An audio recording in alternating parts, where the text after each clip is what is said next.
He stood there with a frail body and worn-out clothes, staring at the rich man lying half-dead, then spoke with a voice full of certainty. "I can cure you." Those simple words shook the entire family, who never imagined how completely this story would turn around. The evening breeze moved gently across the grand courtyard of the Hartono family mansion. An old man named Leonard Hartono, a successful businessman known for his charity, now lay weak on a luxurious bed.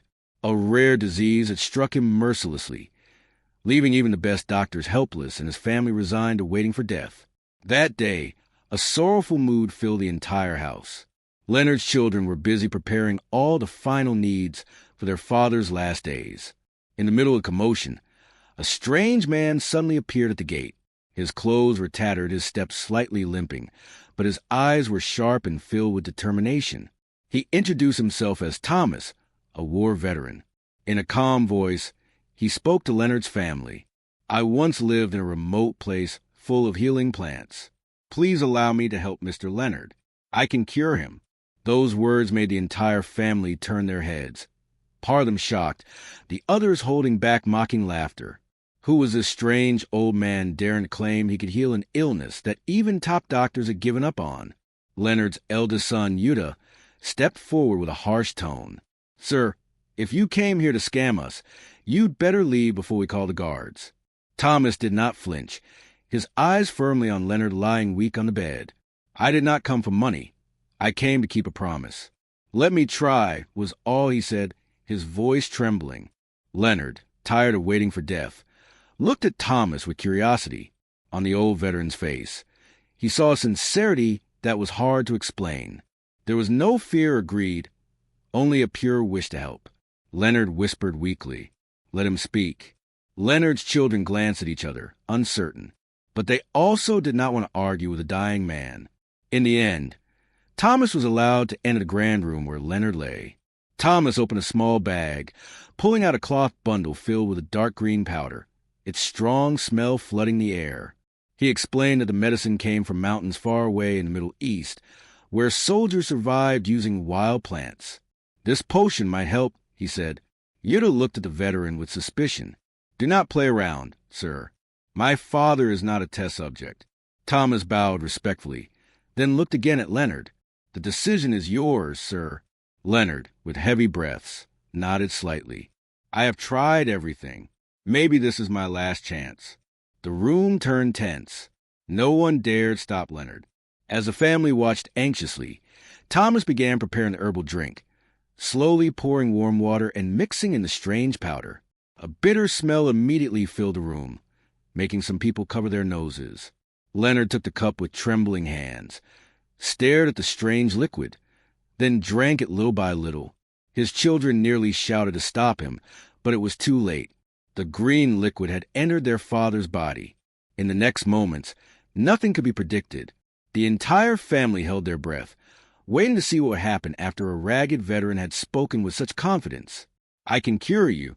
The first night after drinking the strange green potion was heavy with silence. Leonard lay in his bed, his breath ragged and slow, while the rest of the family waited with worried faces and hearts pounding with fear. Thomas, the veteran, sat calmly in a corner of the room, never taking his eyes off his patient. Midnight came, and Leonard began to sweat heavily. His skin turned pale, then flushed red, then pale again. Each breath sounded like a dying man's last gasp. His children gathered around, shouting to call the doctor, sure that their father was being poisoned.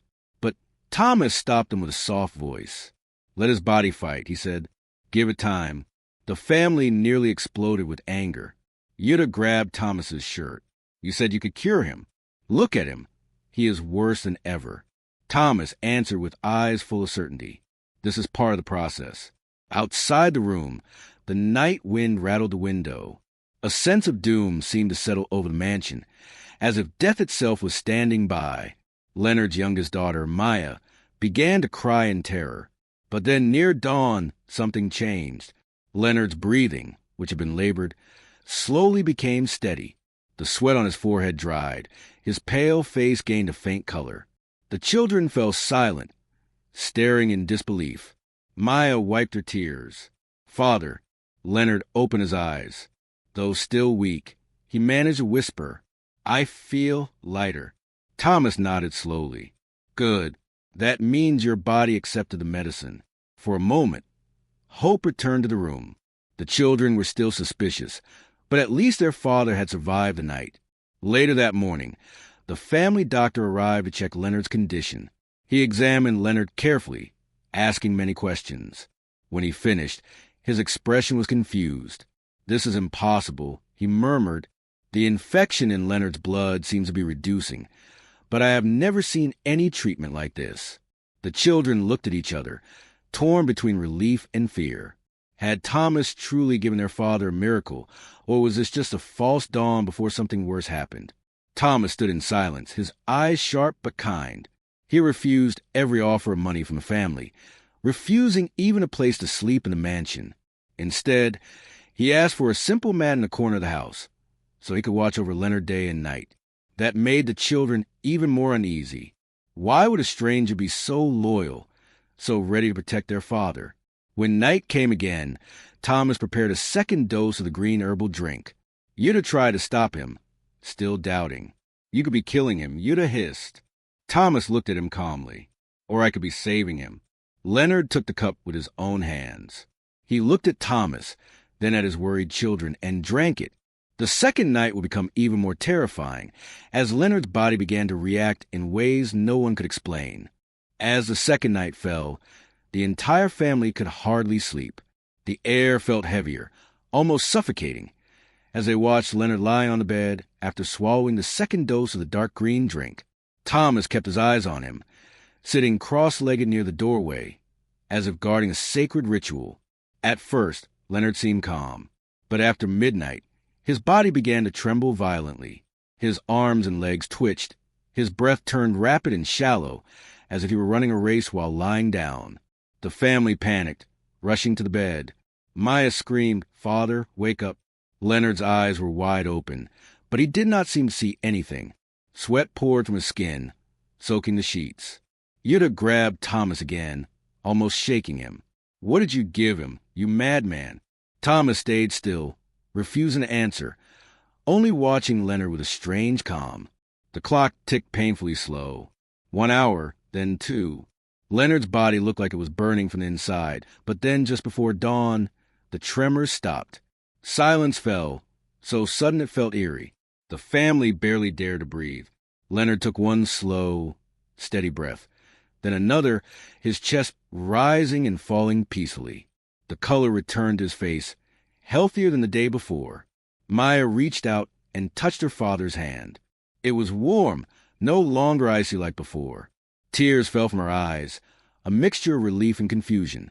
"Father, do you feel better?" Leonard tried to speak, his voice low but clearer. "I feel strong." The doctor came again in the morning, expecting to see a dying man. When he examined Leonard, his jaw dropped. The blood test results showed the infection was almost gone. "This cannot be explained by any science I know," the doctor stammered. The children were too stunned to speak. Still, doubt remained in their hearts. Why would a war veteran know how to heal an illness even doctors could not cure? What kind of secret was hidden behind the green powder? Thomas gave no answers. He refused food. He refused a bed, always sitting close to the door, guarding Leonard's every breath. Maya began to wonder about him, looking into his tired eyes. She sensed a deep burden behind Thomas's calm, something painful he carried alone. In the evening, as the sunset turned the sky red, Thomas stood and checked Leonard's pulse. "One more night," he whispered softly, "and you will be free." No one could understand what he truly meant by those words, and the night soon swallowed their questions, leaving only an uneasy silence hanging over the mansion. The next day, word began to spread among the neighbors that Leonard was recovering. People came to the gate, whispering about the strange old man who claimed to heal a disease the doctors could not touch. Inside the mansion, the tension grew. The family, though grateful to see Leonard better, still could not trust Thomas completely. That afternoon, Yuta gathered his younger siblings in the side hall. "We need to find out who this man really is," he insisted. "He could be trying to gain Father's trust and then steal everything." Maya tried to defend Thomas. He saved Father's life. But Yuta shook his head. Maybe that's what he wants us to believe. They agreed to look into Thomas's past. One of Yuta's friends worked in the Army archives and promised to search the name Thomas, veteran, Middle East. A few hours later, a thin file arrived, carried by a delivery boy. Yuta opened it with shaking hands. The pages inside revealed that Thomas was once a respected medic in a Special Forces unit. He had served in war zones, trained to survive with only wild herbs and plants. But there were dark rumors, too. Reports spoke of villagers who had vanished in conflict areas. Rumors that Thomas had been involved in questionable missions, where orders were blurred between mercy and cruelty. Yuta's face turned pale. Could we have invited a murderer into our house? He whispered. Meanwhile, Thomas continued to care for Leonard as if nothing had changed. He prepared another herbal drink with careful movements, watching every drop, testing the temperature, blowing gently to cool it down. Maya, holding back her fear, approached him. Thomas, she said softly, why are you really helping us? He looked into her eyes, a sadness shining through. Because I made a promise. Before Maya could ask more, Leonard called out weakly, breaking the moment. The night came once again. This time, Leonard stood on his own feet for a few seconds, surprising everyone. The children were both amazed and terrified. What kind of miracle or curse had brought their father back from death? Outside, the wind howled to the old trees, rattling the windows as if warning of something yet to come. Thomas stayed awake all night, his eyes locked on Leonard, guarding him like a silent shadow. The mystery around Thomas only deepened, leaving the family torn between hope and dread. By the fifth night, Leonard was almost able to walk without help. Color had returned to his skin, his voice no longer thin and broken but steady and calm. The family could hardly believe their eyes, yet the unease inside them only grew stronger. Rumors from file Yuta had read still haunted him. The thought that a man with a past as dark as Thomas's could be so gentle felt impossible to trust. Maya tried to break through that wall of mystery. She sat beside Thomas as he mixed herbs in the dim light of a small lamp. Please, tell me the truth, Maya begged. Did you really do those horrible things they said in the reports? Thomas paused, breathing slowly. He did not look up, only stirred the green powder with quiet, steady hands. I did what I had to do to protect the people under my command. He finally answered. War is never clean. Maya swallowed hard. But why save my father? Then Thomas looked at her, and for a moment, his tired eyes seemed to hold every sorrow in the world. Because your father once saved me, he said softly. Maya's heart skipped. What do you mean? Years ago, Thomas continued. When I returned from war with nothing, your father gave a donation to a program that helped me survive. I was able to bring food to my family and find shelter thanks to him. I swore if one day he was in need, I would repay him. Maya fell silent, stunned. In the next room, Leonard was practicing standing again. Each step seemed like a miracle after weeks of waiting for death. He watched his daughter talking with Thomas, but said nothing, only listening. Yuta entered, tense. He had heard part of the conversation. So you are paying a debt, he said sharply. Thomas nodded. I keep my word. Yuta tried to hide his emotions, torn between gratitude and suspicion. Then why not take money, he demanded. Thomas sighed. Money cannot buy what your father once gave me.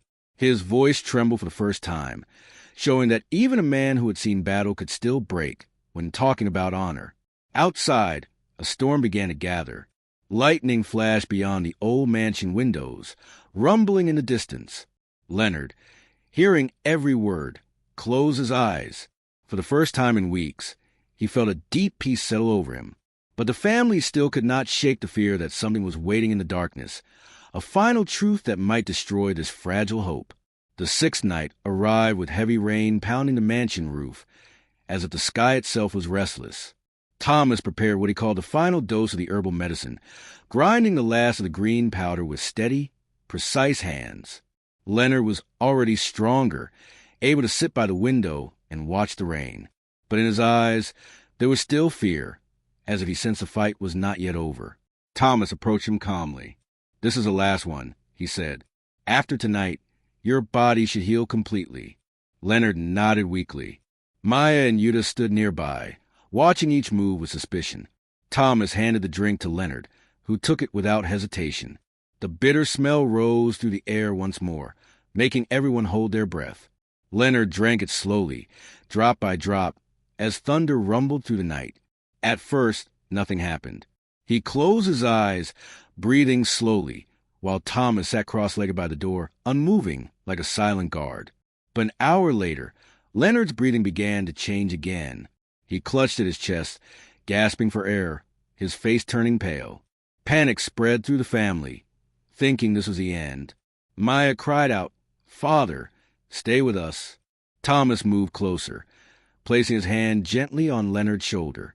"Let the herbs work," he said calmly. "Do not fight it." But Leonard's whole body tensed, sweat pouring, his heartbeat pounding so loud they could hear across the room. Then, as quickly as it began, the storm inside him broke. Leonard took one long, deep breath, and his hands stopped shaking. His pulse returned to normal. Silence fell over the room, interrupted only by the steady drum of rain outside. Leonard opened his eyes, and they were clear, bright, as if a veil had been lifted from his soul. "I feel alive," he whispered. The relief that rushed through the room was like a wave. Maya fell to her knees in tears. Yuta let out a shaky breath. Thomas nodded, exhausted but peaceful. The final dose had worked.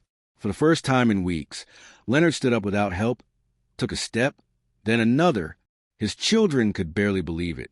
Outside, the rain finally began to ease, as if the sky had decided to forgive them. Yet deep in their hearts, the family still wondered, who truly was this old soldier who could heal a dying man with a handful of leaves and a promise? And what other secrets did he still keep behind those tired, silent eyes?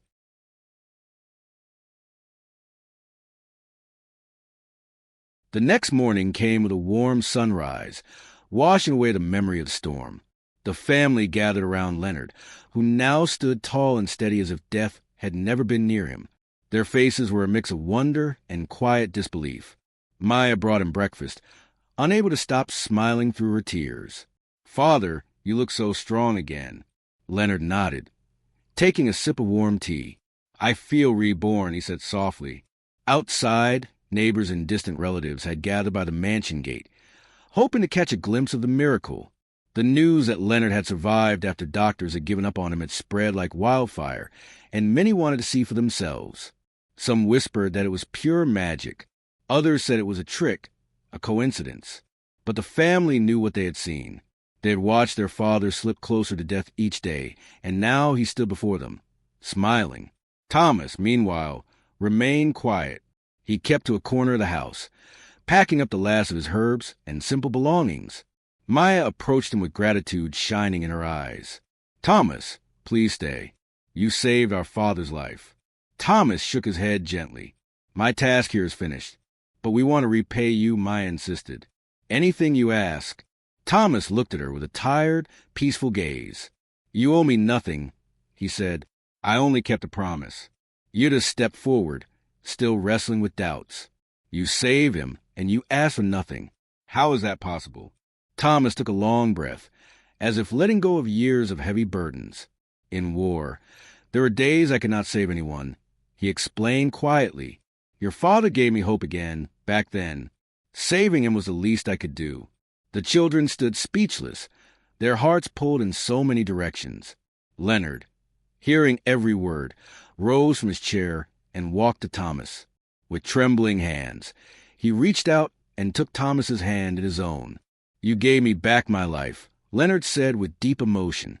"And you once saved mine," Thomas replied. No more words were needed. In that handshake, years of silent debt and gratitude were exchanged, closing a circle that had begun in a faraway land full of war and pain.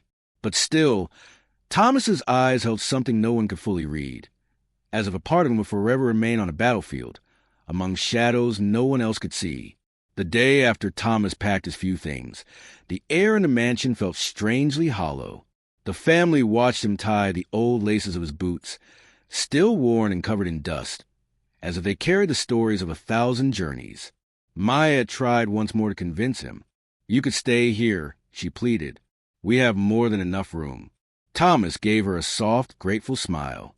"This is not my place," he answered gently. Leonard stepped forward, leaning on a cane, though he barely needed it now. "At least let us help you. Money, a house, anything." Thomas shook his head. "I have all I need." Those simple words left the family stunned.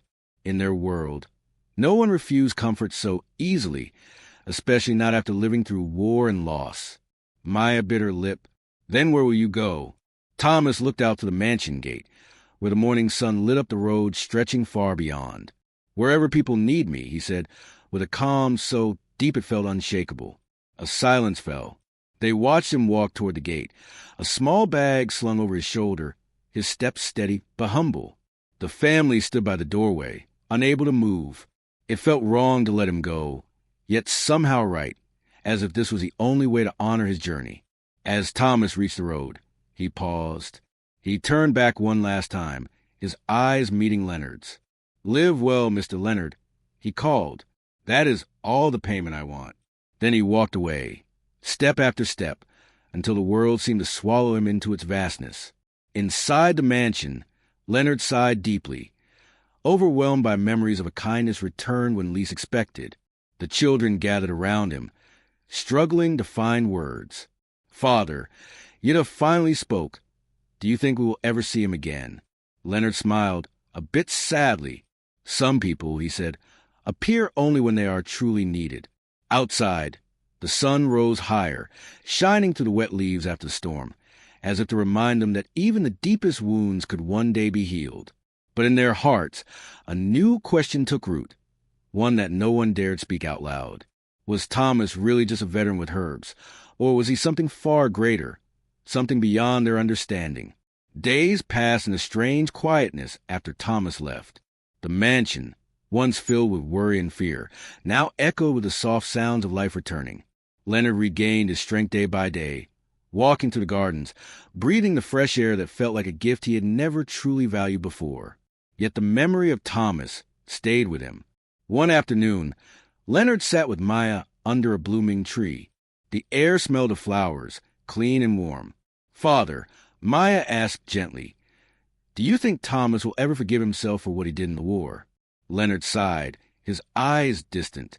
"Sometimes forgiveness does not come from others, Maya. Sometimes it is a battle inside a man's own heart." Maya nodded, trying to understand. The villagers nearby still talked about the miracle. Strangers sometimes came to gates, asking for Thomas, thinking he was a holy man who could cure any disease. The family had to turn them away, explaining that Thomas had gone, and no one knew where. At night, Leonard would lie awake remembering the feel of death so close, and how a single stranger had pulled him back with nothing more than leaves, water, and an unbreakable promise. Yuta also struggled with the memory. He spent hours reading the old file about Thomas, wondering which parts were true, which parts were twisted by war.